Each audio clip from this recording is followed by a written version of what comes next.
மெயினாக அந்த அரச மரத்துக்கு கீழே இருக்கிற நாகக்கல் உங்கள் வீட்டுக்கிட்ட இருந்தால், இல்லை கோயிலுக்குள்ளே இருந்தாலும் சரி, நீங்கள் அதுக்கு வந்து பால் அபிஷேகம் பண்ணி தண்ணி ஊற்றி கழுவி, கொஞ்சம் வீட்டிலேருந்தே தண்ணி எடுத்துகிட்டு போயிடுங்க. தண்ணி ஊற்றி கழுவி சதய நட்சத்திரம் அன்னைக்கு வர்ற ராகுகால நேரத்தில் அந்த மாதிரி 9 சதயங்கள் செஞ்சால் திருமணம் ஆகலைன்னாலும் சரி, அல்லது குழந்தை பிறக்கிற விஷயமானாலும் சரி, அல்லது பெரிய பெரிய ஆசைகள் இருக்கும் நிறைவேறத்துக்கு, அந்த மாதிரி விஷயங்கள் எல்லாத்துக்குமே ரொம்ப முக்கியம். உங்கள் வாழ்க்கையில் இருக்கின்ற ராகுகேது சம்பந்தமான பிரச்சனைகள் ரெக்டிஃபை ஆகும். எப்படி ஆன்டிபயோட்டிக் போட்டால் உடம்புல இது ஆகுதோ அந்த மாதிரி இந்த நாகக்கல்லை கழிவு பண்ணுற பூஜை பண்ணுற விஷயங்கள் மட்டும் எப்பவுமே உங்களுக்கு வந்து அது சில விஷயங்கள் வந்து கர்மாக்களோ இந்த மாதிரி பூஜை விஷயங்களை செஞ்சால் குறையுது, ஆன்டிபயோட்டிக் போட்டால் அந்த இன்ஃபெக்ஷன் சரியாகுதுன்ற மாதிரி விஷயமே இருக்குது இந்த ராகுகேது பூஜையில்.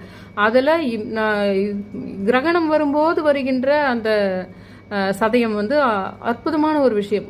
தயவு செஞ்சு தவற விட்டுறாதீங்க. ரெண்டாவது, ஒரே ஒரு முறை நீங்கள் 9 சதயம் பண்ணலன்னா கூட நாளைக்கு அதாவது இந்த பௌர்ணமி ஞாயிற்றுக்கிழமை ஈவினிங் 4-6 ராகு காலத்தில் போயிட்டு பண்ணிவிடுங்க. முடிஞ்சால் ஒரு ப்ளூ கலர் காட்டன் துணி வாங்கி கொஞ்சம் முன்கூட்டியே எந்த இதுக்கு கட்ட போகிறோன்னு பார்த்துக்கிட்டு அதை சுற்றி வந்து கட்டுற மாதிரி ஒரு மீட்டர்லையோ 1.5 மீட்டர்லையோ, ரொம்ப சின்னதாக இருந்தால் 1 மீட்டரில் கூட இருக்கலாம். ஒரு ப்ளூ, ரொம்ப லைட் ப்ளூ இல்லை, ஒரு மாதிரி டார்க் ப்ளூக்கும் இந்த ப்ளூக்கும் இடைப்பட்ட ப்ளூவாக இருக்கிறது தான் அந்த ராகுக்கு சரியான இதுவாக இருக்கும்.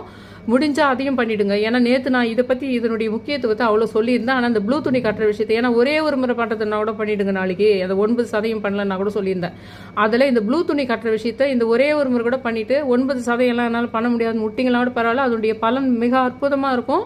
தயவு செஞ்சு மிஸ் பண்ணிட்டாதீங்க. 2 நூல் மஞ்சள் நூல் தாலி கயிறோ இல்லைன்னா நீங்கள் மஞ்சள் நூல் கட்டினா 3 நாள் கழுத்தில் கட்டின்னு இருக்கலாம். அதனால தான் ஒரு நூலில் மஞ்சள் பூசி நல்லா நீளமாக 2 நூல் எடுத்து போய் 2 நூல் கட்டிட்டு ஒரு நூல் மட்டும் அதுலேருந்து கழட்டி நம்ம கழுத்தில் கட்டிக்கிட்டு அந்த நூலை 3ஆவது நாள் கழட்டி பூஜை ரூம்லையோ எங்காவது வச்சுருந்து நீங்கள் ஒருவேளை 9 சதயமே பண்ணுறதா இருந்ததானாலும் அந்த நூலெல்லாம் எடுத்து போய் எந்த அரச மரத்துக்கு இது பண்ணிங்களோ அந்த மரத்தில் கட்டிடலாம். இல்லைன்னா வேறு எதனா ஒரு வேப்ப மரத்துலையோ அரச மரத்துலையோ கூட அந்த நூலை கட்டிடலாம்.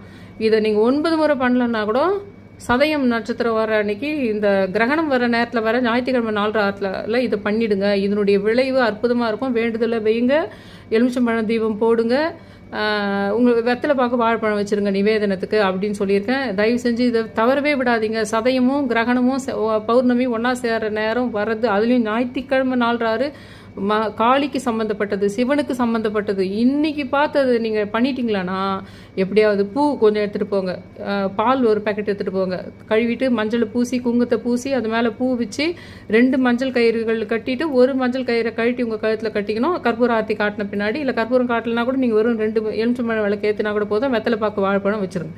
ரொம்ப ரொம்ப முக்கியமான விஷயம் நான் சொல்லிக்கிறேன். தயவு செஞ்சு